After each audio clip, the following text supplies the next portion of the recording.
di antara tujuan berpuasa ini kan Allah Subhanahu wa taala itu menginginkan kepada kita ini bertemunya kita dengan Allah itu dalam keadaan diri kita ini benar-benar bersih daripada sifat-sifat tercela. Untuk bisa memfungsikan akal dengan baik ini apa? Bikas salati syahwah. Patahkan dulu sifat kehewanannya itu. Patahkan dulu sifat syahwatnya itu. Karena yang mendorong kita untuk melakukan perbuatan maksiat ini syahwat. Jadi gini, kita masuk bulan Ramadan, para setan itu dibelenggu. Lalu ada pertanyaan, harusnya kan ada maksiat. Iya. Karena apa? Dibelenggu sudah. Dibelenggu karena dia menggoda. Nah, kata ulama apa? Imam Ghazali, justru disitulah kita bisa tahu diri kita ini siapa.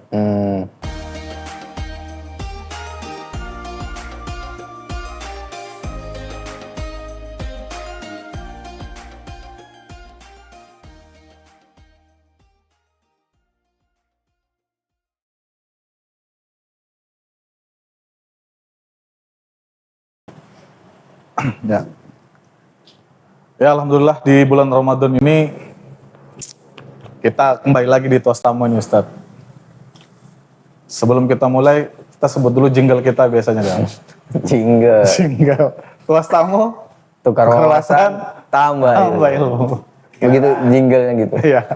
Ya, itu moto. Jadi podcast Tuas Tamu ini diharapkan bisa memberikan tambahan-tambahan pengetahuan, ilmu, dan memperluas wawasan. Seperti yang minggu lalu, Del. Oh, ternyata ada perbedaan antara siyam sama saum.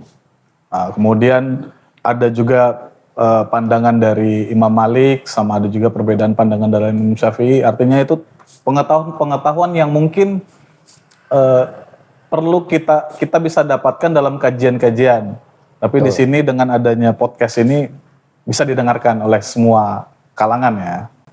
Lebih menyebar dan meluas. Oke. Ini tetap tema kita pada podcast ini Ustadz. Kita bicara masih dalam kitab karangan Imam Ghazali yang diambil dari Ihya Ulumuddin ya, tentang Asrarus Syam.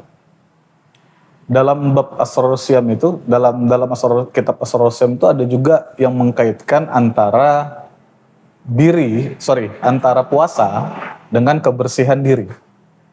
Tazkiyah nafs, kebersihan nafsu. Nah, sebelum kita lanjut ke temanya, pertanyaan selanjutnya, mau tahu dulu apa itu sih sebenarnya tazkiyah nafs itu, Ustaz? Baik, bismillahirrahmanirrahim. Jadi di antara tujuan berpuasa ini kan Allah Subhanahu wa taala itu menginginkan kepada kita ini bertemunya kita dengan Allah itu dalam keadaan diri kita ini benar-benar bersih daripada sifat-sifat tercela. Nah, jadi memang ada celaknya keburukan zahir, ada keburukan batin. Nah, di antara keburukan batin yang perlu kita bersihkan, tazkiyatun nufus ini membersihkan diri kan, membersihkan hati kita. Di antaranya daripada penyakit-penyakit batin itu misalnya hasad atau penyakit dengki, ya kurang lebih aja. Antara hasad dengan dengki dengan orang lain, atau berburuk sangka dengan Allah, atau ada sangkaan-sangkaan yang tidak benar terhadap qada dan qadarnya Allah, takdirnya Allah atau takdirnya baiknya Allah. Nah, tujuan puasa ini adalah bagaimana kita bisa mengobati hati kita, entah itu dari penyakit riyaknya kah? Ini kan masalah hati semua nih. Entah dari sifat sombongnya kah? Sehingga puasa ini adalah puasa ini kan antara hamba dengan Allah.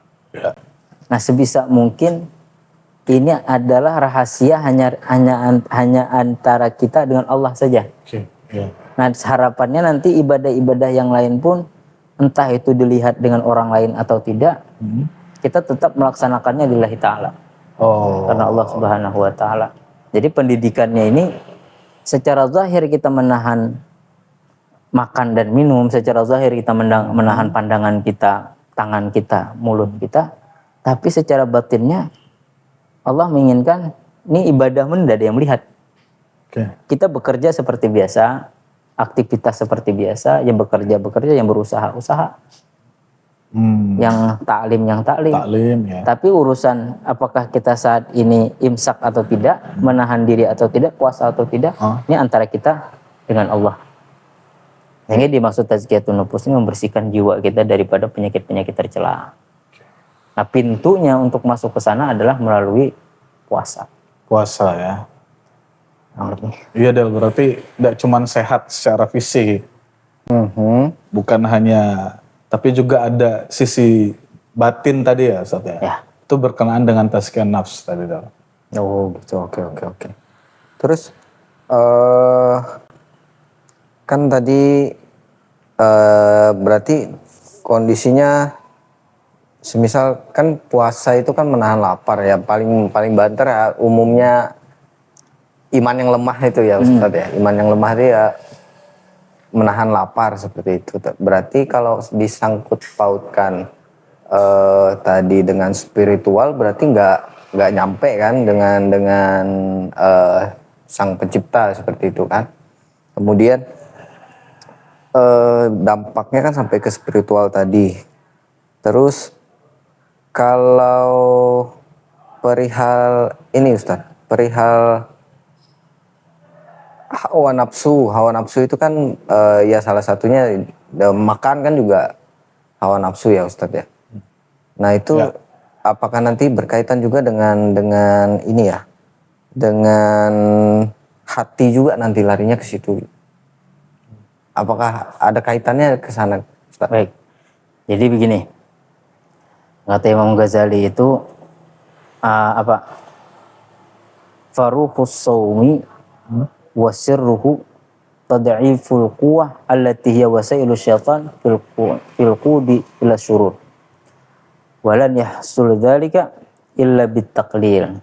Jadi di antara rohnya puasa dan rahasianya puasa itu adalah melemahkan kekuatan kita. Melemahkan kekuatan kita. Okay. Nah, dengan lemahnya kekuatan itu, karena kekuatan ini kan itu adalah wasilahnya setan. Untuk apa? Untuk menuju kepada keburukan. Maksiat itu butuh kekuatan. Orang dugem, Iya. Iya, kalau lemas nggak bisa. Nggak bisa. Iya. Joget 3 jam, 4 jam, itu ada kekuatan, itu ada stamina di situ. Ada stamina, bener. Iya kan? Iya, nggak mungkin orang begadang dugem sampai subuh kalau nggak kuat. Nggak ada stamina. Bener. Ya. Nah, itu ditekan dulu kata beliau. Rohnya itu ditekan dulu, pintu utamanya itu ditekan dulu. Dengan cara apa? Bitaklil, dengan cara menyedikitkan. Jadi sahur sepiring, buka sepiring, yang hari-hari biasa mungkin itu bisa digabungkan, kalau bahasa orang tuh ada kadar kalori kah? Iya. Nah jadi ini kita memang mengurangi pemasukan kalori di tubuh kita tuh. Ada pengurangan di situ. Pengurangan ya.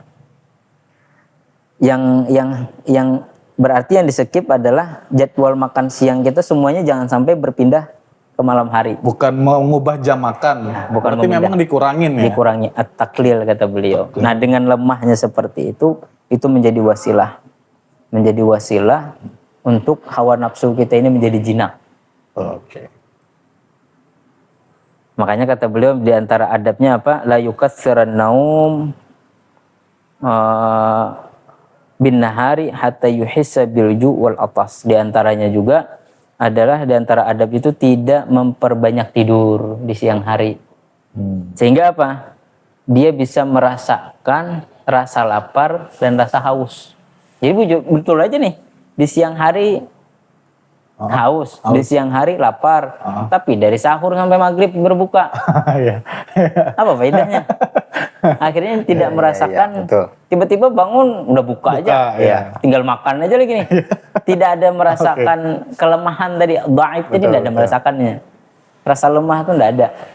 Nah makanya kata beliau di antara adab dan sirnya itu adalah menyedikitkan, kemudian la yukatsirunau, tidak memperbanyak Tidur. tidur. Karena gini ya, harapannya gini, dengan lemahnya anggota badan kita dengan membatasi makanan yang masuk adalah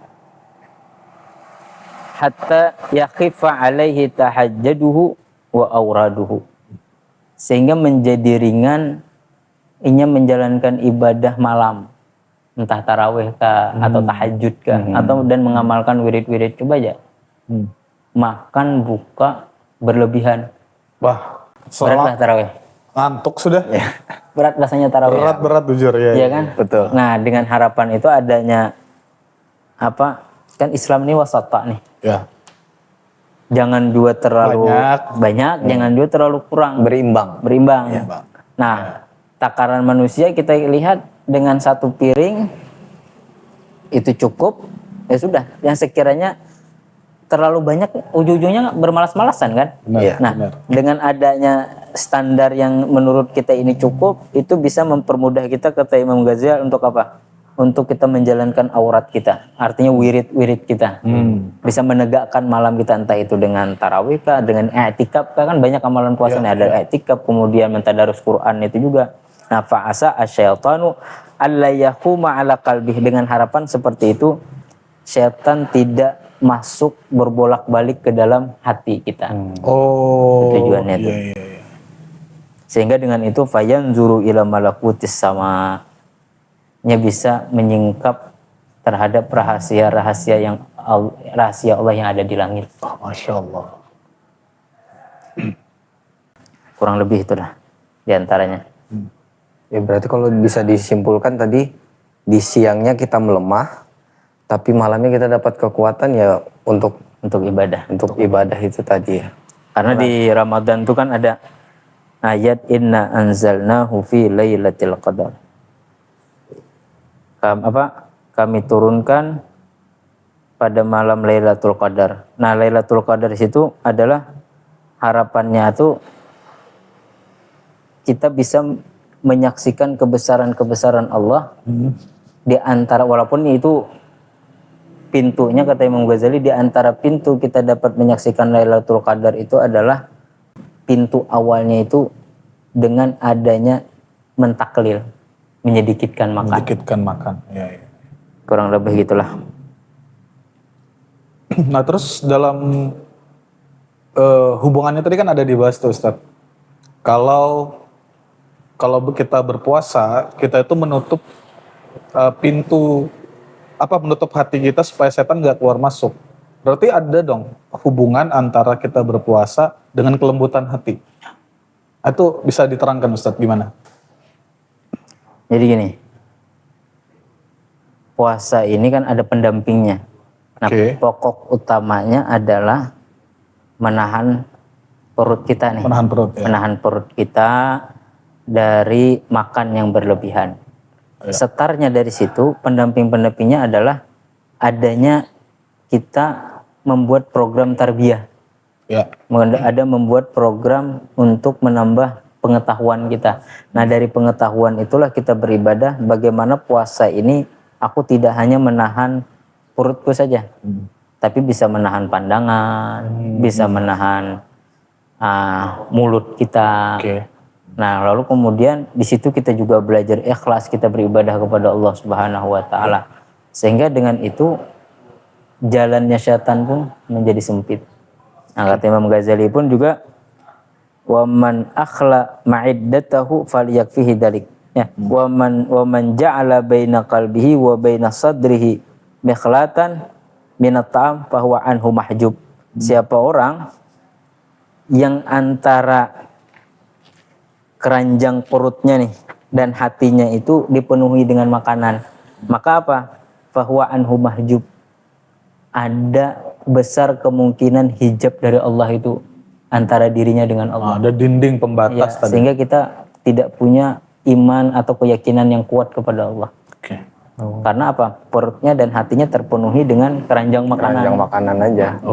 Jadi memang pintu utamanya adalah mentaklil, pendamping-pendampingnya di situ kita menahan semua anggota kita dan bagaimana membersihkan jiwa kita. Artinya kan ada pendamping amalan, entah dengan istighfar kah, dengan salawat kah, dengan memperbanyak membaca Al-Quran. Al-Quran.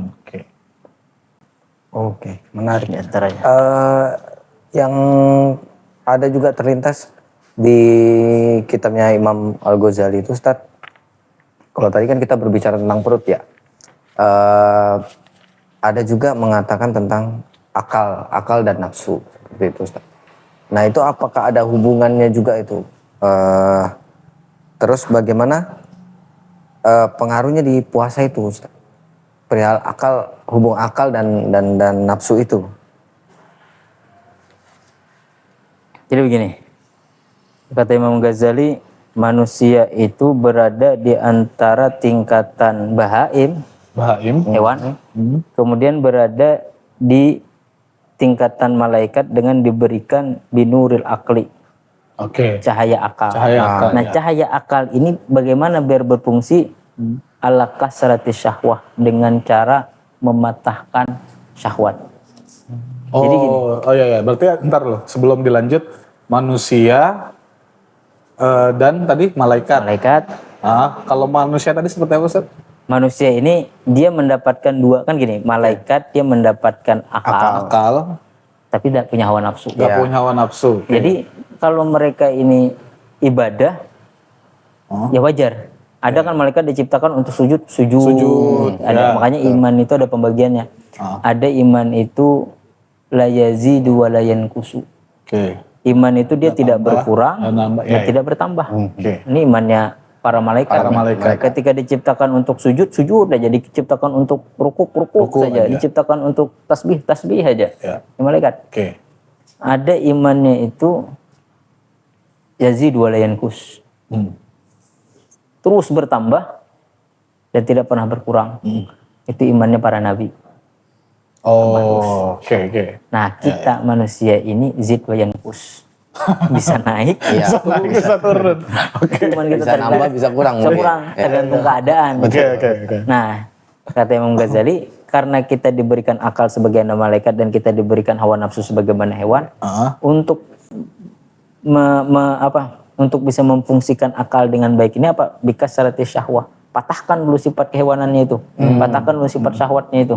Karena yang mendorong kita untuk melakukan perbuatan maksiat ini syahwat. Jadi gini, pernah enggak kita kan sering dengar hadis, apabila masuk bulan Ramadan, para setan itu dibelenggu. Lalu ada pertanyaan, harusnya kan ada maksiat. Karena apa? Dibelenggu pada dia menggoda. Nah kata ulama apa? Imam Ghazali, justru disitulah kita bisa tahu diri kita ini siapa. Gimana? Coba gimana itu ya? Gini ya. Karena setan dibelenggu, maka justru di situ kita tahu aslinya kita ini. Kan gini kan ada mungkin setan yang berwujud manusia. Ada kalamnya ulama tuh gini. Apa istilah ulama tuh? Man arafa nafsahu faqad arafa rabbahu. Ya kalau tahu siapa dirinya, ya kan tahu dengan Tuhannya. Nah, Ramadan ini yang membisiki kita enggak ada. Tapi hari itu kita tetap mencela orang lain. Kita tetap memakan benda yang tidak halal. Artinya ini terlepas dari bisikan setan. Ketika kita melakukan perbuatan tercela itu aslinya kita dah. Bukan campur tangan setan. Ada campur tangan setan. Itu aslinya kita. Nah dengan itu harapannya harusnya bukan kita memprotes. Kan kita sering memprotes tuh. Bilangnya setan dibelenggu. Setan enggak ada. Harusnya nih enggak ada maksiat nih. Minuman enggak ada, pesta miras enggak ada, perzinahan enggak ada. Enggak, maksudnya itu apa? Allah ingin memberitahu keadaan kamu ini seperti ini loh. Masya Allah, akhirnya muncul akhirnya kita apa? Oh ini harus berubah. Tanpa ada setan, kok aku tetap melanggar perintah orang tua ya? Dengan tidak adanya setan, kok aku tetap mencaci maki orang ya? Nah ini yang kita introspeksi nih. Nah berarti dirubah nih bulan Ramadan ini kita tahu. Nah makanya ulama itu punya tradisi ulama salaf itu mereka mencatat kesehariannya itu. Dicatat Catat hari ini besar. ngapain, sudah melakukan apa. Nanti sore hari di waktu asar dilihat banyak amal baik kah, banyak amal buruk. Nah, Selama bulan puasa itu Ustaz? bukan hanya bulan Bulan puasa puasa, sih, tapi bulan puasa khususnya ya. kita diberikan kesempatan bulan Ramadan, hendaknya aktivitas itu bisa kita lakukan. Oh. Nah, dengan itu kan, oh ternyata di sore hari selama puasa nih seperti ini nih aku. Ya, ya. Aslinya kita ya itu dah. Oh ternyata hari ini di waktu pagi aku mulai melihat yang tidak benar. Tuh. Jadi terdapat teman langsung menyinggung perasaannya. Kita bisa sudah, oh berarti ini aslinya saya. Ini yang harus kuperbaiki nih. Itu Sebegitunya Del. ya. Ternyata kita maknanya selama ini gimana? Ya. Pada umumnya pada kan, umumnya masa ya. bilangnya setan dibelenggu. Ada setan Padahal di ternyata penjara. Ramadan itu menunjukkan aslinya kita. aslinya kita. Betul. Ini penting sekali sih ini. Ya, dan Di luar bulan Ramadan kita punya kebiasaan suka minum khamar. Masuk bulan Ramadan, Masih minum khamar. kemarin kita menyalahkan ini gara-gara setan nih saya Iya. jadi pecandu khamar nih. Ya kan? Heeh. Bulan Ramadan faktanya kita masih juga. Oh, masya Allah. Iya, ya penting Nah, sekali. ini ya. berarti aslinya saya, penyakitnya saya di sini. Masuk. Jangan istilahnya kalau penyakit zahir aja kita sibuk untuk mengobati, ya harusnya dengan penyakit batin Ah, kita lebih sibuk juga untuk mengobatinya. Oke. Ya. Terus tadi akal tadi gimana Ustaz? Hubungan akal, hati dan puasa tadi. Nah, Lanjutannya. dengan bikas serati syahwah ini, dengan mematahkan akal ini, akhirnya apa? Kita berada di di sini rutbatil malaikah. Kita bisa lah berada di kedudukannya malaikat. Nah, bisa-bisa nih kita mendapatkan kemuliaan melebihi kemuliaannya malaikat. Dengan apa? Alasannya malaikat dia tidak bermaksiat kepada Allah karena tidak diberikan hawa nafsu. Oke. Apa yang mau dijihadnya sama dia? Iya. Nggak ada perjuangan Nggak kan? ada perjuangan. Kita hari ini nih dari sahur sampai berbuka, nah, kita seharian jihad di situ. Iya. Berjuang. Nah, bahkan ada riwayat pernah Nabi pulang dari peperangan. Sahabat itu nanya, ya Rasulullah, adakah jihad perang yang lebih besar nanti setelah ini? Ajar Nabi apa? Raja'na min jihadil asghar ila jihadil akbar. Ya. Kita ini baru pulang dari peperangan kecil dan kita akan menuju pada peperangan yang besar. Sahabat, apa itu? Ya Nabi, jihadun nafs. Jihad kita melawan hawa nafsu. Nah, ini sebetulnya kita juga berada di medan jihad. Ya kan? Ya. Bagaimana kita bisa mengendalikan hawa nafsu kita? Ya walaupun pada faktanya di lapangan ya adalah. Ini sering nih kan pemburu takjil ini. Jadi kita melihat malah ketika berpuasa bukannya pengennya lapar mata ya. Ya. Kata orang Ya, itu Samarinda tuh paling lapar banyak mata. gitu. Iya. Paling banyak itu Ustaz. Ya. Wah, war takjil gitu Iya. ya. Padahal tadi harusnya menyedikitkan makan, karena dari menyedikitkan makan itu mempersempit jalan setan. Kemudian dari mempersempit jalan setan tadi kita lebih semangat untuk beribadah dan lain-lain, sehingga tadi terbukanya tabir rahasia tadi ya Ustaz. Masya Allah. Dan kemuliaannya bisa melebihi para malaikat, Masya Allah. Masya Allah. Karena rahasia tuh kadang-kadang kita baca pertama, pemahaman kita seperti ini. Oke. Kemudian dengan bersihnya hati kita baca lagi ayat Allah, itu bisa-bisa pemahaman kita menjadi bertambah tuh. Benar. Iya. Karena banyak kan, diantaranya tuh, makanya ulama punya penafsiran dan pemahaman berbeda-beda dalam beberapa ayat. Contohnya, ada kita mendengar banyaknya kerusakan di muka bumi ini akibat ulahnya tangan manusia. Nah, bagi orang-orang yang mempunyai hati yang bersih, mungkin penafsirannya berbeda, bukan tentang tangan lagi. Terjadinya kerusakan menurut Sayyidina Abu Bakar itu adalah beliau mengumpamakan dunia ini rusaknya dengan lisan ini. Oh. Karena banyaknya kita mengeluarkan ucapan, dunia ini pun akan semakin rusak dengan ucapan kita. Oke. Bukan dengan, kan ada sebagian juga ya gara-gara tangan kita mungkin merusak hutan kita, merusak sungai kita, laut kita seperti apa. Di antaranya juga ada juga yang memahami dengan rusaknya lisan kita ini itu bisa merusak keadaan hidup kita di muka bumi ini. Benar. Banyak seperti itu kan, kayak kebersihan sebagian dari iman. Secara zahir, ulama yang mungkin memiliki pandangan berbeda dengan masalah hati, yaitu mereka memahami apa hadisnya itu, an-nazafatu minal iman, satunya apalagi yang asid at-taharatu minal iman ya. Itu sucinya hati seseorang. Ada orang penampilan bagus, ya kan? Tapi ketika hatinya tidak baik, tidak ada kebersihan juga di situ. Berarti Del, Ilham ini kan datangnya dari Allah. TV atau HP bagus modelnya, tapi dalamnya sudah kosong, apa rusak kayak gitu. KW gitu. Ada makna-makna yang memang di situ dengan cara kita membersihkan hati kita lebih mudah paham. Oke. Apalagi dengan tingkatan ayat-ayat Al-Quran ini. Dengan ilhamnya Allah kita bisa mengerti itu apa yang dimaksud. Nah, di antaranya itu ya mau tidak mau pintu awalnya adalah mematahkan syahwat. Mematahkan syahwat.